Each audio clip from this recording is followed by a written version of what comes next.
THM News, Agencia de Noticias, presenta.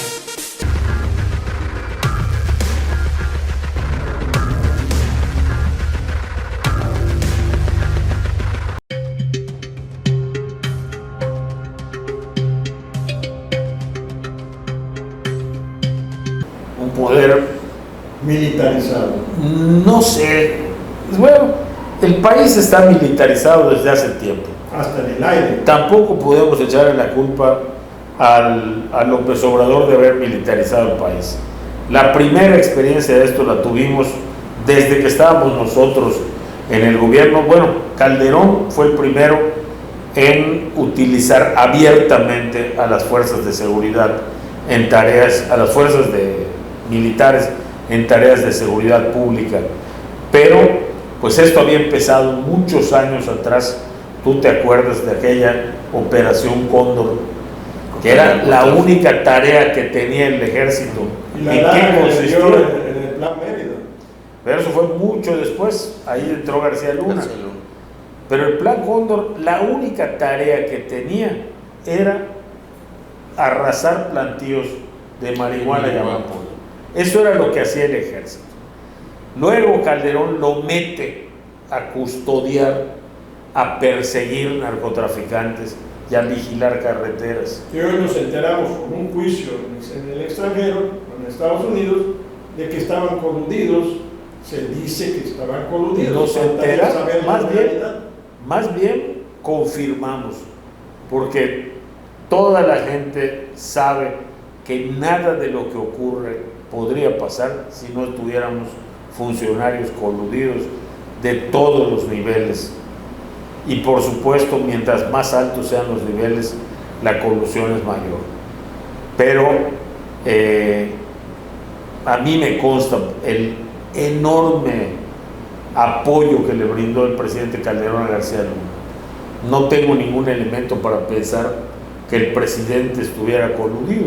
Lo que sí me consta es que él estaba incluso orgulloso de la Policía Federal que presidía García Luna.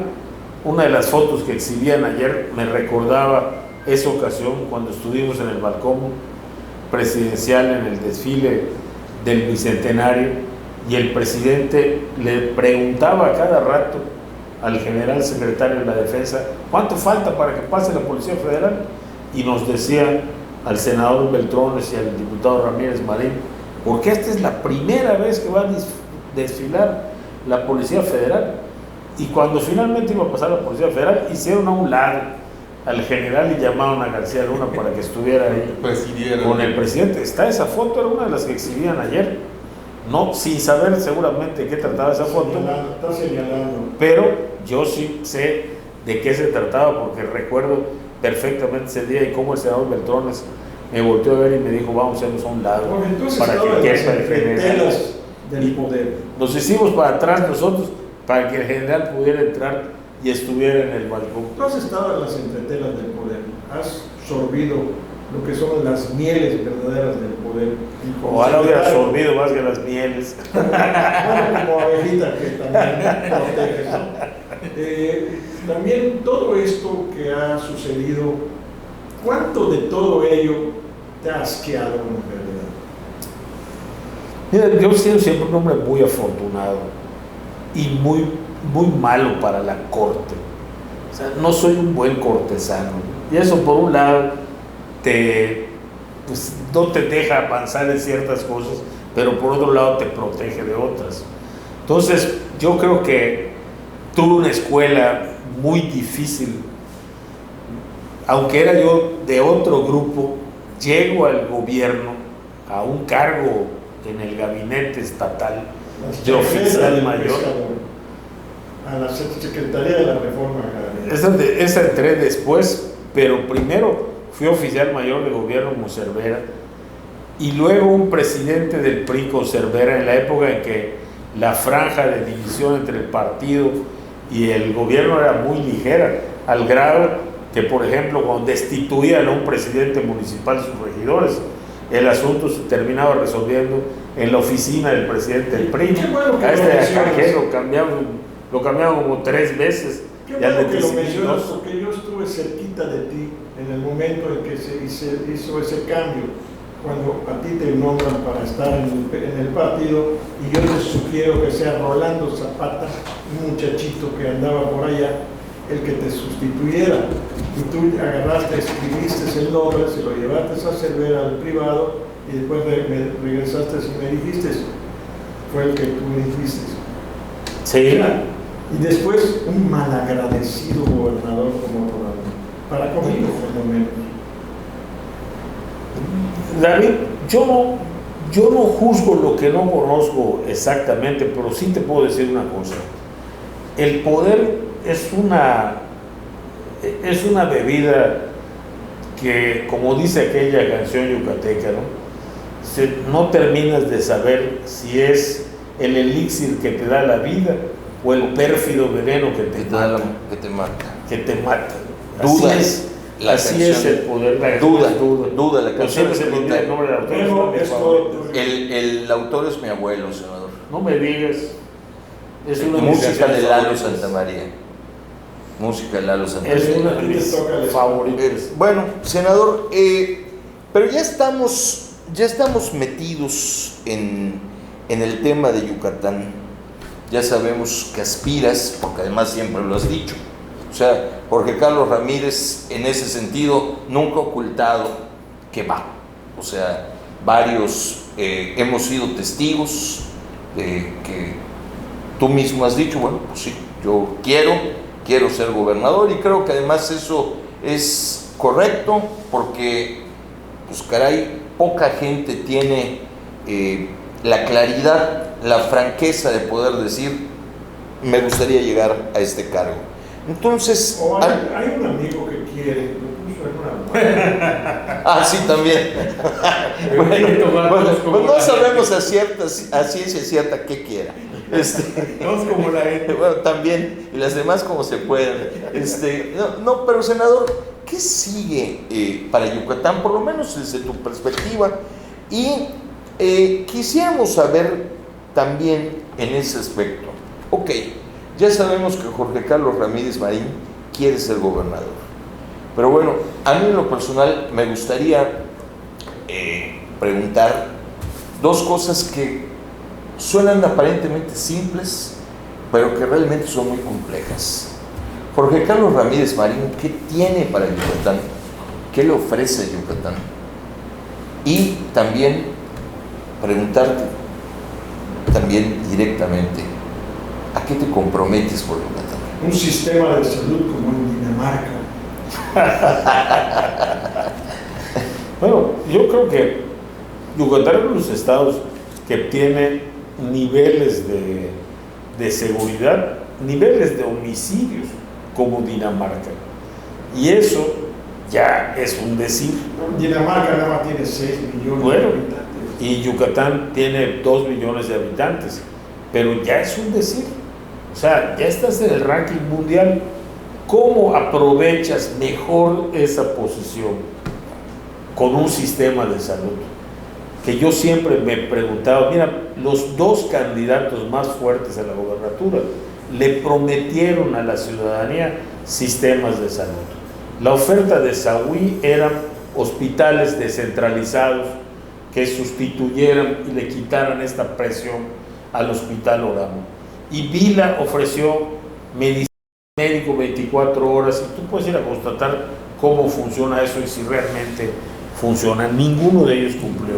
¿Te acuerdas? Bueno, pues Saúl no podía cumplirlo, pero lo que se ofreció no se cumplió. ¿Te acuerdas de los famosos vales de la salud o los bonos de salud que se iban a repartir por si no podías, si el Estado no te podía dar? En lugar de eso, lo que tenemos es propaganda. Gente recorriendo las calles para decirte que tienes lo que no tienes, que te pueden operar cuando no te pueden operar, que van a haber medicinas cuando no hay medicinas. Propaganda. ¿Qué necesitamos? Un sistema real, que comience desde lo más elemental, con la organización de la atención primaria de la salud. Y lo estamos demostrando con nuestras clínicas. La clínica del centro tiene más de 90 consultas diarias. Y hay gente en la calle que me encuentra y me da las gracias porque efectivamente fue y encontró medicinas. Si nuestro sistema de distribución de medicinas, una incipiente empresa de 10 clínicas, puede llevarle medicinas a esas clínicas, ¿tú crees que no pudiéramos tener 30 de estos en Mérida y por lo menos una de estas en cada municipio del estado? Es perfectamente Entonces posible quieren hacer con este obras, sistema. mega hospitales, X cosa, que posteriormente se convierte en un caos. Se convierte en un caos porque antes de poder hacer eso, tienes que ir a organizar lo básico. Me acuerdo que una vez le pregunté a Aurelio Nuño, oye Aurelio, ¿y esto por dónde te gustaría empezar a organizar la educación? Y me decía, me gustaría empezar con que cada maestro diera clases lo más cerca posible de su casa. Y antes, me decía, era yo diputado, y antes diputado esto no se podía, pero ahora con toda la tecnología que tenemos, claro que se puede, lo puedo saber en 5 minutos. Hay que empezar por organizar lo básico, por empezar a darle seguridad a los trabajadores de nuestro sistema de salud.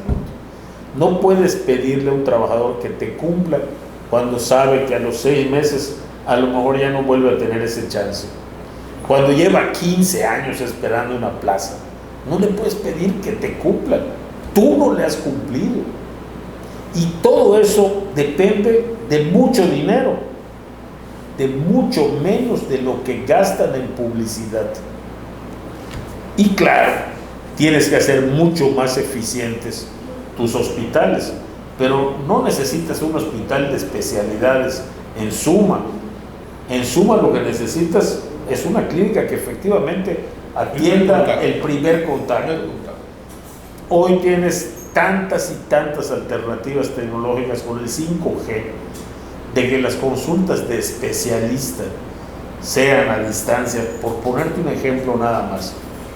Pero tendríamos que tener un censo y saber cuántos gastroenterólogos, cuántos nefrólogos, cuántos pediatras necesita el Estado, y organiza lo que tienes, págales lo que se debe. Me parece una gran incongruencia que mientras más lejos estés, menos te paguen. Hay una amenaza latente. Debiera ser al revés. Hay una amenaza latente con respecto a la tecnología.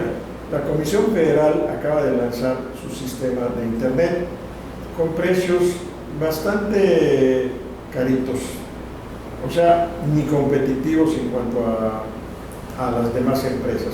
Pero el caso es que cuando esto ya se consolide, va a hacer que las empresas particulares se retiren del Internet y sea solamente el monopolio de la Comisión Federal.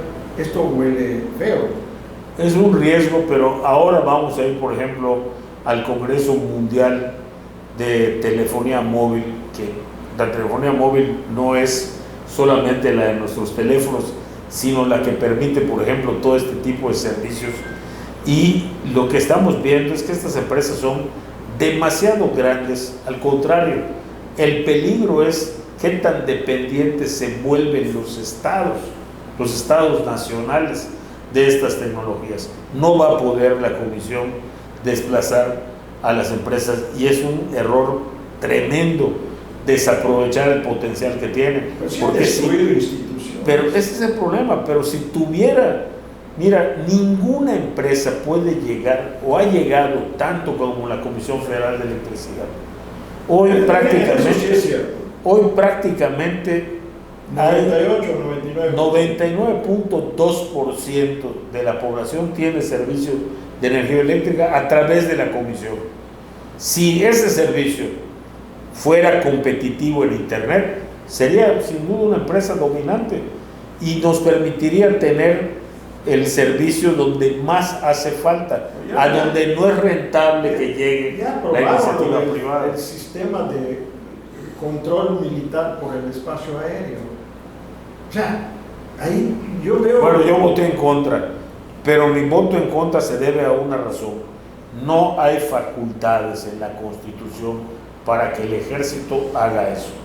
Entonces, ¿cómo le puede ceder el control del espacio aéreo si en las funciones que la Constitución prevé no dice que lo puede hacer? Claro que te puede contestar, pero tampoco dice que tenga yo que construir parques o trenes o aeropuertos, y sin embargo lo estoy haciendo. Bueno, senador, Negrete es un verdadero tirano acá y ya nos está diciendo, que la chicharra se está acabando acá cerca, en Panchos. Entonces, para concluir, senador, insistir en 3 cosas. ¿Crees en las alianzas? ¿Con quién deben de hacer las alianzas? ¿Qué tienes para Yucatán? ¿Qué le ofreces a Yucatán? ¿Y a qué te comprometes con Yucatán? Yo quiero abordar tu pregunta de esta manera.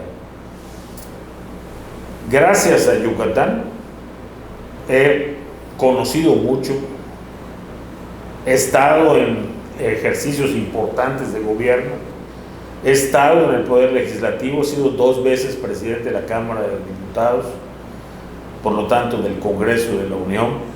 ¿Qué le ofrezco a Yucatán? Esa experiencia. Esas 93 veces que me tocó ir a Guerrero me permiten decirle a Yucatán qué va a pasar en materia de seguridad si no hacemos lo que tenemos que hacer.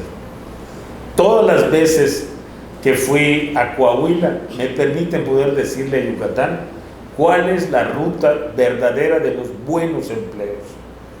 Mi experiencia, lo que hicimos en materia de desarrollo urbano en la SEDATU, me permiten decirle a Yucatán que sí se puede hacer ciudades ordenadas, con crecimiento y más igualitarias.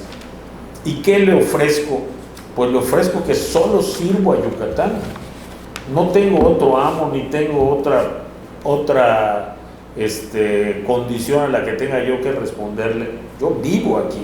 Aquí ha crecido mi familia, aquí crecí yo, y yo pienso seguir viviendo aquí, y eso es lo que le ofrezco, que no tengo ni quiero tener casa en Miami, y que mi sueño no se compara con una casa como la de Julio Iglesias. Me encanta mi casa de aquí, me encanta lo que hago aquí, cómo crecieron y viven mis hijos aquí. Eso es lo que le ofrezco yo a Yucatán. Creo que las he visto, y en algunos casos como el de salud las he puesto en práctica, las fórmulas para que las cosas salgan mejor. Esa es y lo que decía David, pues uno no está exento de eso, ¿no? El poder te puede consumir. Yo aspiraría a llegar como mi amigo Arturo Zamora cuando dejó la Secretaría de Gobierno en Jalisco. Me acuerdo muy bien de su impresionante discurso. Se despedía, no estaba de acuerdo con el gobernador Aristóteles y decidió dejar la Secretaría General de Gobierno.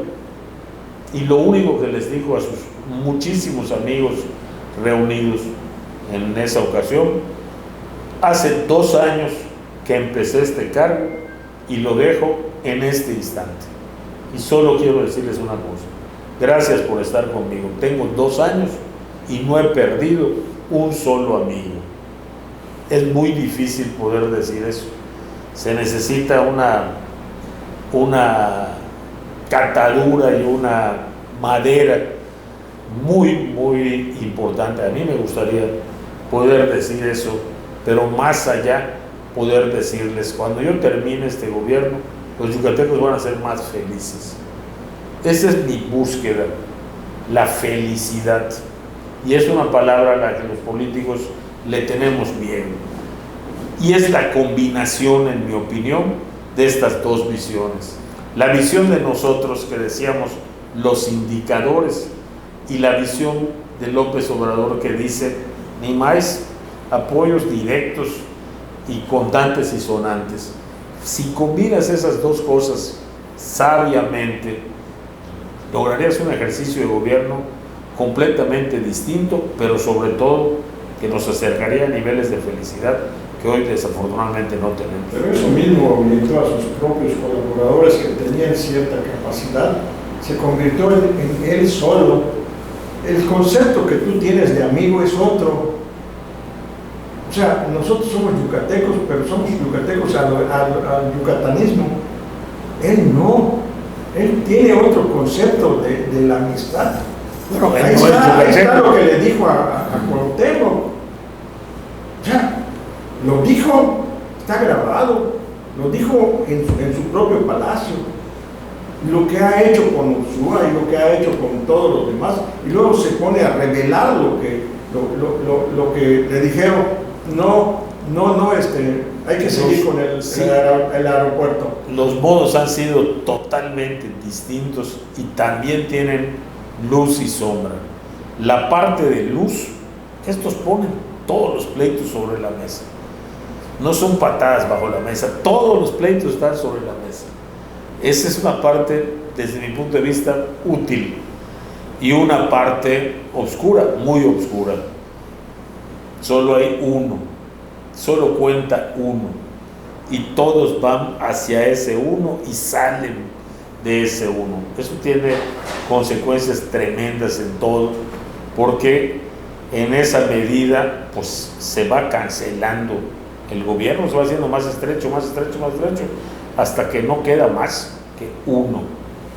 Podrán, aguantarán, sobrevivirán al juicio de los electores en la próxima contienda, el 24.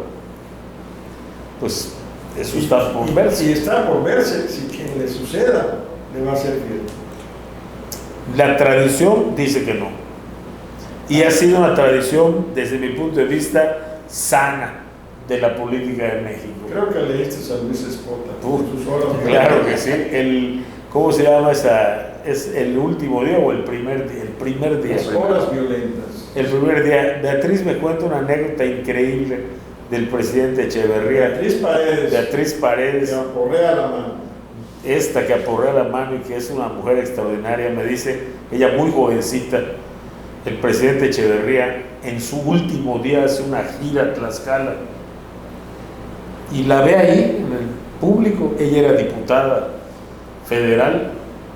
Le dice, véngase Beatriz, ¿no quiere acompañarme a Los Pinos? Dice Beatriz, era su último día. Dice, claro que sí, presidente. Llegamos a Los Pinos, llega el presidente, ya se estaban llevando todo lo que era propiedad personal del presidente, ya prácticamente no había gente. Y el presidente dice, venga, siéntese, vamos a comer. Llama a su ayudantía y dice, ¿qué hay para comer, señor presidente? Nada. Aquí ya pues están llegando las cosas del próximo presidente y las de usted pues ya se llevaron todas a su casa. Pero algo habrá, dice el presidente. Pues no hay nada, le contesta el ayudante. Dice, bueno, pues tráigase unos pollos aquí de Pollo Río. Y le dice el ayudante, sí, claro que sí, señor presidente, ahorita los mando a buscar. Y le extiende la mano, pague. Ya no era el presidente, ya no está en el presupuesto. Entonces al presidente le hubiera dicho, sale corriendo a buscar los pollos y los encuentra donde sea, y si los tiene que sacrificar en ese momento, le lleva una granja, pero ya no eres el presidente. Entonces esa ha sido una tradición, por un lado sana, pero por otro lado triste, porque cada 6 años los mexicanos ponen todos los huevos en una sola canasta, y esto es literal, por todos los huevos pensando, ahora sí, este es el bueno, aquí vamos a cambiar y a lograr que se cumpla nuestro sueño. Es bonito, pero ningún hombre es capaz en 6 años de transformar realidades. Lo que sí puede es crear instituciones que a lo largo de los años van a transformar esas realidades. Lo que sí puede es poner las bases de transformarlo, pensando desde el primer día que no es cosa de él, es cosa de esas instituciones, y que él es el que las tiene que formar.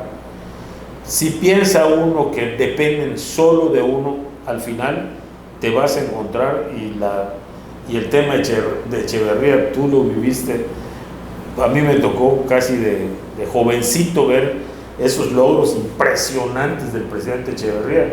No tendríamos hoy el seguro social que tiene Valladolid, Motul, Cansacap, si Echeverría no se hubiera echado ese tiro. No, ante Complamar fue posterior, todavía para llegar a los otros lugares que no había llegado, pero el IMSS rural de Yucatán, las 32 clínicas de campo que creó, inauguró en un solo día. Fue una impresión. Mi papá era empleado del Seguro Social, por eso me acuerdo particularmente de eso, pero pues no puedes pensar que un solo hombre logre esas transformaciones y que duren esas transformaciones. Jorge, of the records. A eso a la hora de la edición se quitará. ¿Qué queda de los partidos políticos? Después del juicio de García Luna, el PAN ya a la tumba. El PRI con Alito, tu amigo. 3, el PRD, ahí está. ¿Y qué queda de los demás?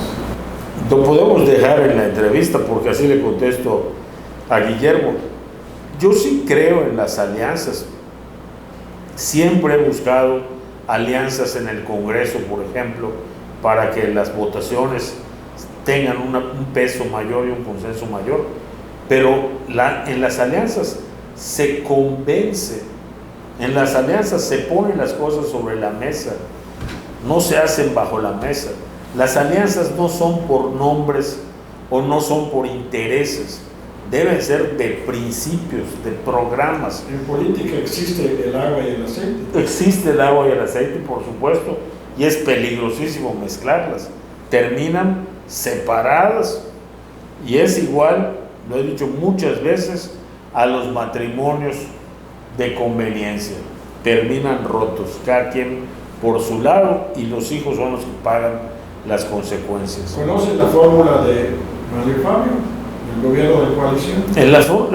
Las coaliciones pueden funcionar, pero insisto, dependen no de la zanahoria. Me quiero quedar con la Secretaría de Salud. Dependen de los principios. Vamos a convertir a Yucatán en una potencia en materia de salud. Bueno, ahí tenemos un trabajo que hacer como alianzas. Pero yo no veo, por ejemplo, cómo el PAN y el PRI puedan estar de acuerdo en el impuesto predial. Pues, si nuestros regidores están dando la batalla en contra de esta barbaridad y de este lado decimos, no, vamos con fulanito, ese es el que puso el impuesto predial, ¿cómo?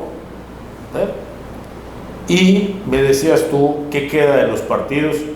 Esta insensatez que puede convertirse en cinismo, la gente lo nota. No nos dice, no parece, pero nos pasa factura. Bien, senador, creo que quedan todavía muchos temas por abordar. Esperamos de verdad que en lo futuro puedas volver a acompañarnos, puedas volver a platicar con nosotros. Ya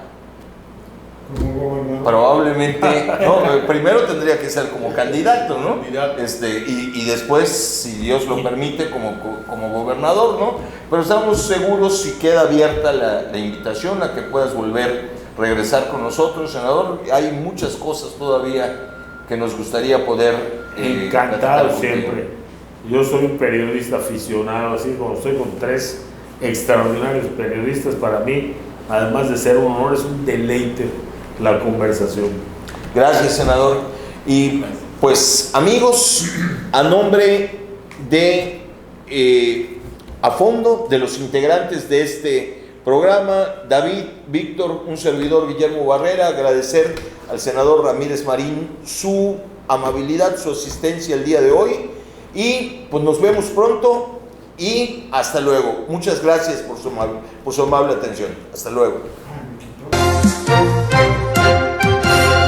THM News, Agencia de Noticias, presenta